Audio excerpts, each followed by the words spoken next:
So, there's some people out there getting upset whenever we say black labor built this country. But we're not making anything up, guys. These are facts. And we're about to present you with the historical receipts. In case you missed it, this is what we mean when we say, we built this. Here's a quick history lesson for y'all. The first slaves were brought to the U.S. in 1619. Their job was simple, to make white settlers money. Slaves grew tobacco, rice, and indigo on the plantations of the southern coast. Now, fast forward to the late 18th century, cotton was king, and the U.S. was making stacks of cash on it, especially with all that free labor. Over 600 million, or just about half of the country's economic activity in 1836 came directly or indirectly from cotton. Cotton-producing slaves were just 6% of the population, but created almost half of 1 year's economic activity. We spoke with Professor Edward Baptist, the author of The Half Has Never Been Told. That 6% figure is specifically the enslaved Africans and African Americans who were in the cotton-producing regions. We're looking at like South Carolina, Georgia, Mississippi, Alabama, Louisiana.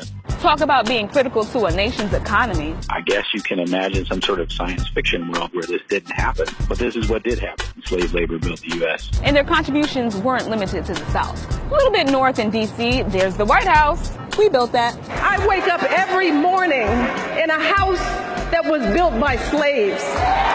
If you doubt our forever First Lady's words, the White House Historical Association spells it out pretty plainly. Planners turned to African Americans, both enslaved and free, to provide the bulk of the labor that built the White House, the United States Capitol, and other early government buildings. This country's financial center, we built that too.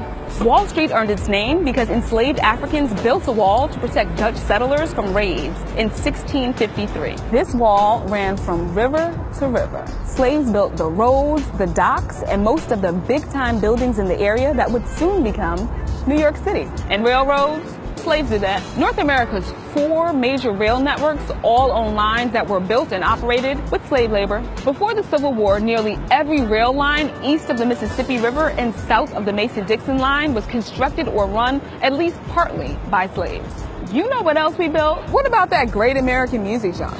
Yes, rock and roll. We built that too. And blues, and jazz, and hip hop, and pop.